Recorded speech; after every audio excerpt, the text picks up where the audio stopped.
എന്റെ നിയോജകമണ്ഡലത്തിൽ കുന്നംപറ്റയിലെ സിദ്ദിഖ് എന്ന് പറയുന്ന ഒരു സാധാരണക്കാരൻ കാട്ടാനയുടെ ആക്രമണത്തിൽ പശുവിനെ പിടിച്ച് കെട്ടാൻ വേണ്ടി പോയതാ.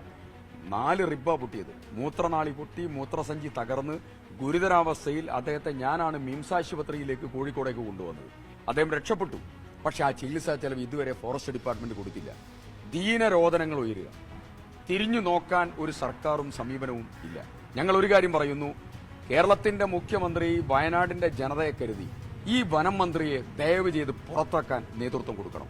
വയനാടിന്റെ ചുമതലയുമായി മുന്നോട്ടു പോകാൻ അദ്ദേഹത്തെ ഒരു രീതിയിലും ഇനി അനുവദിക്കാൻ പാടില്ല.